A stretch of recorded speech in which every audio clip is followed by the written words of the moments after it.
Hello दोस्तों, कैसे हैं आप सब। स्वागत है आप सबका कॉमिक स्टार चैनल पे। तो चलिए शुरू करते हैं बांकेलाल का एक और कॉमिक, लाज की तलाश। विशालगढ़ के राज उद्यान के एक सुनसान कोने में बढ़के छुटके काम बहुत ही सावधानी से होना चाहिए। आप चिंता मत कीजिए, किसी को कानो कान खबर नहीं होनी। तो फिर ये पेशनी रख लो, शेष काम हो जाने के बाद काम हुआ ही समझो। उधर महामंत्री धर्म सिंह की देखरेख में राजमहल को दुल्हन की तरह सजाया जा रहा था।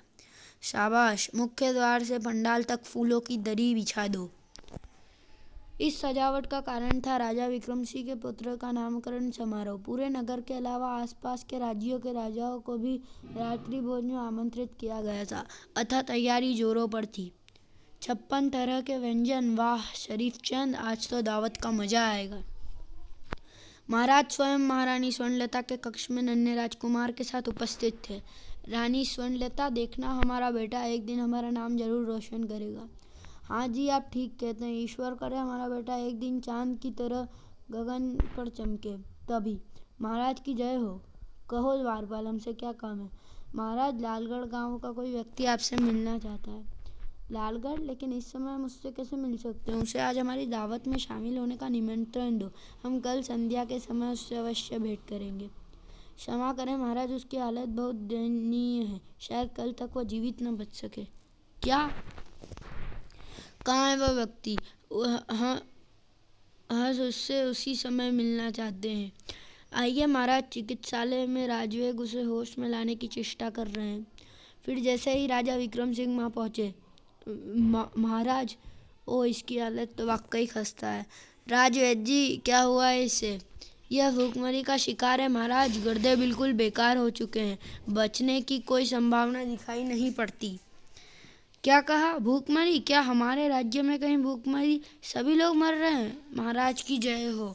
महाराज, मैं लालवत का रहने वाला हूँ, मेरा नाम लाखिया है। महाराज, लालगढ़ के वीरान होने से बचा लीजिए, वहाँ भयंकर सूखा अकाल पड़ा है। गिद्धों की भूखी निगाहें गिरती हुई लाशों को ढूंढ रही है। अगर आपने शीघ्र ही वहाँ अनाज पानी की व्यवस्था न की तो सैकड़ों इंसानों की हत्या का पाप आपके सिर पे होगा। हे राम! इतना कहते उस व्यक्ति ने दम तोड़ दिया।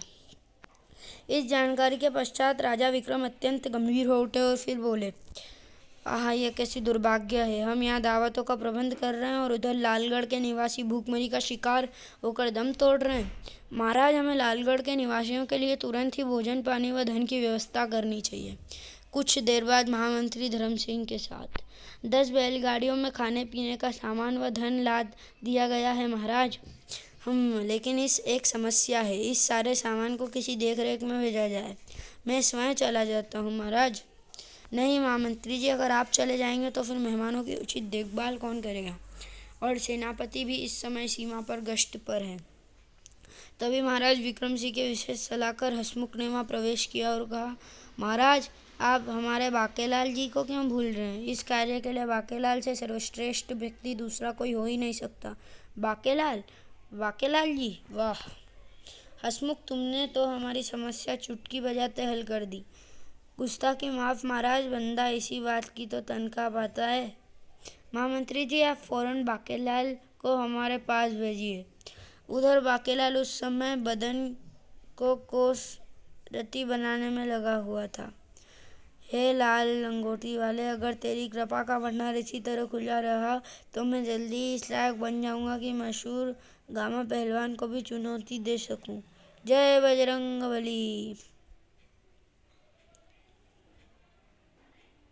और भोले शंकर, तुझसे तो केवल इतनी ही प्रार्थना है कि बस तू मुझे काम धाम से कुछ दूर ही रखना। जय भोले शंकर।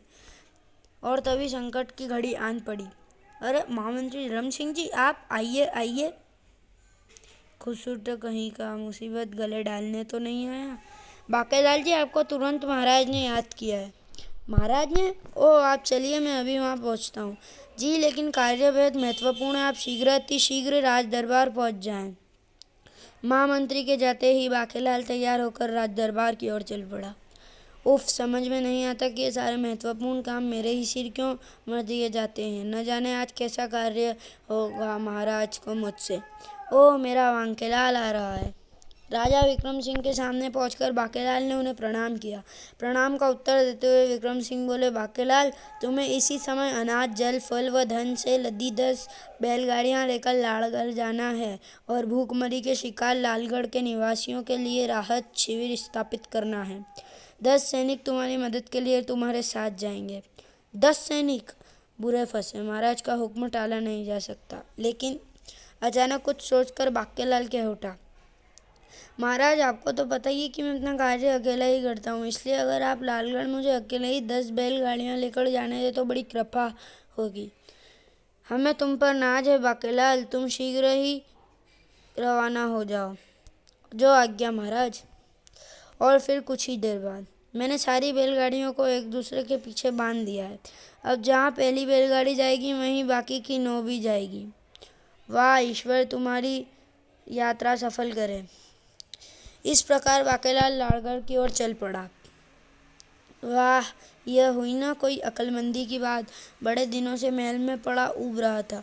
अब कुछ दिन किसी दूसरे नगर में चैन की बंसी बजाऊंगा। लालगढ़ वासियों को मरने दो भूखमरी से।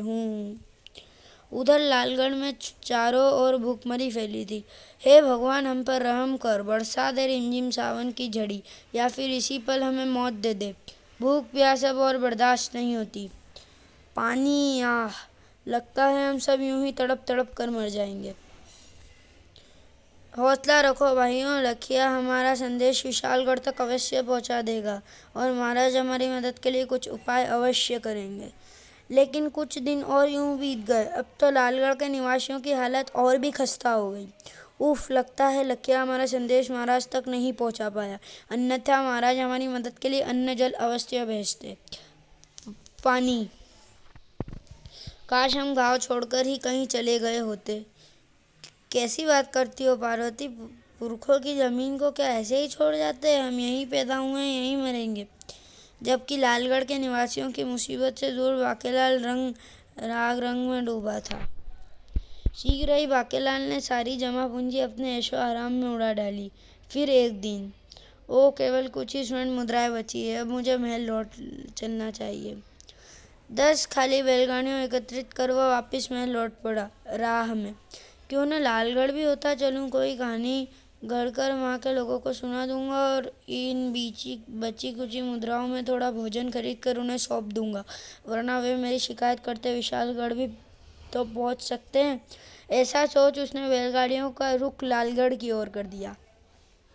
उधर लालगढ़ के निवासी अब मृत्यु की प्रतीक्षा में ही थे कि अचानक एक तीव्र अट्टहासमा गूंज उठी। हा हा हा, हे भगवान, अब यह कौन सी मुसीबत टूट पड़ी। नजर उठी तो सामने खड़ा था एक भयंकर राक्षस। हा हा, अब तुमने से कोई नहीं बचेगा। ओ राक्षस, अब तो इतना दम भी नहीं है कि उठकर भाग सके। राक्षस की बात सुनते ही लालगढ़ के निवासियों के चेहरे प्रसन्नता से खिल उठे। सभी लगभग एक ही स्वर में चिल्ला पड़े, राक्षस भाई, हम पर रहम करो और जितनी जल्दी हो सके हमें खाकर अपनी भूख शांत कर लो। आए, यह तो स्वयं मरने पर उतारू हैं और इनमें तो इतना भी दम नहीं दिखता कि उठकर खड़े भी हो सके। लगता है ये खुद ही दिनों के भूखे प्यासे हैं, कई दिनों के भूखे प्यासे हैं। बहू, इन भूखे कंकालों को खाने से तो अच्छा है कि मैं खुद भूख से मर जाऊं। अरे राक्षस भाई, जीवित छोड़कर कहाँ चल जाती है? इसी पल उनमें से एक चौंक कर कहाँ उठा, अरे शायद कहीं बैलगाड़ियाँ का काफिला है। बैलगाड़ियों के उस काफिले को देखकर गांव वालों के अलावा 2 व्यक्ति के चेहरे और खिल उठे। बांकेलाल आ गया छुटके, तीर कमान पर कस ले। कमबख्त, न जाने इतने दिनों बाद क्यों पहुंचा। हमारा तो खाना पीना भी कल शाम से खत्म हो चुका है। इसी छलनी करने में अब देर नहीं लगाऊंगा, जरा निकट तो आने दे इसे। उधर बांकेलाल के निकट पहुंचते ही सबने उसे चारों ओर से घेर लिया। यह दाग बांकेलाल गंभीर होकर बोला, भाइयों, मेरा नाम बांकेलाल है। मुझे आपकी हालत देखकर सचमुच बहुत रोना आ रहा है, लेकिन मैं क्या करता। विशालगढ़ से लालगढ़ के रास्ते में भीषण आंधी तूफान में फंस गया था। सारा खाना पानी बर्बाद हो गया। जो कुछ बच गया उसे लेकर सीधा चला आ रहा हूँ। 2 दिन से मैंने भी अन्न का दाना नहीं चखा। आपसे विनती है कि इस भोजन को ग्रहण करें और मेरी शिकायत महाराज से मत करें, वरना मैं कहीं का नहीं रहूँगा। यह सुनकर गाँव का मुखिया प्रसन्न होते हुए बोला, अरे तो इसमें रोने की क्या बात है? हमें तो आपका शुक्रिया अदा करना चाहिए कि आप देरी से यहाँ पहुँचे। क्या मतलब? जी हाँ बाकेलाल जी, अगर आप यह खास सामग्री लेकर पहले ही आ गए होते तो आज शायद हम जीवित न रहते। मैं कुछ समझा नहीं। मुखिया ने राक्षस के आने से लेकर भूखे ही चले जाने की बात उसे बताने के साथ ही कहा, अगर आप आज से पहले भोजन ले आते तो यकीनन हम उसे ग्रहण करके स्वस्थ हो जाते। उस अवस्था में वह राक्षस हमें अपना भोजन बनाए बिना न छोड़ता। ओह तो यह बात है, आप तो हमारे लिए जीवन दाता बनकर आए हैं। आपके दर्शन पाकर हम धन्य हो गए। फिर भला शिकायत कैसी? बोलो बाकेलाल की जय। वारे प्रभु तेरी माया, यहाँ भी अपना चक्कर चला दिया। उसी पल हा हा हा, आखिर मेरा शिकार मिल ही गया। अरे बाप रे, राक्षस तो फिर लौट आया। मर गए। इन सब में ही सबसे हट्टा कट्टा मैं हूँ। यह मुझे बिना डकार लिए ही हजम कर जाएगा। कहाँ फंस गया रे मैं? उसी क्षण छोड़ दो तीर, यह गया। और बाकेलाल उछलकर राक्षस के पाँव में गिर पड़ा। राक्षस जी कृपा कर मुझे जाने दो, मुझे खाकर तो आपका जायका ही बिगड़ जाएगा। आप चाहे तो बैलगाड़िया से जूते सारे बैल खा लीजिए, लेकिन आए आह भागो। ओ अगर मैं ठीक समय पर राक्षस के पाँवों में न गिरता तो ये सभी तीर मेरे सीने में आ धंसते। राक्षस मारा गया, राक्षस मारा गया। लालगढ़ निवासियों ने बांकेलाल को प्रसन्नता के पूर्वक खड़ा किया। फिर बोले, आपने तो कमाल कर दिया बांकेलाल जी, राक्षस को किसी चतुराई से मार डाला। लेकिन एक बात समझ में नहीं आई, आपके दोनों साथी भाग क्यों खड़े हुए? और अभी बाके कुछ ही कह पाता कि तभी आकाश तेज गड़गड़ाहट से गूंज उठा। फिर देखते ही देखते काले काले बादल उमड़ घुमड़ आए और मूसलाधार बारिश होने लगी। आह भगवान ने हमारी सुन ली, अब कोई भूख प्यास से नहीं मरेगा। बाकेलाल जी के शुभ चरण हमारे लालगढ़ में पड़ते ही हमारी सारी मुसीबत दूर हो गई। बोलो बाकेलाल की जय, बोलो इंद्र देवता की जय। अब तो मुझे तुरंत यहाँ से चलना चाहिए। फिर बाके अपनी जय जयकार सुनने के लिए वहाँ नहीं रुका। तो चलिए दोस्तों, वीडियो को यहीं ख़त्म करते हैं। मिलते हैं अगली वीडियो में, अगली कॉमिक में और अगले भाग में। तब तक के लिए गुड बाय।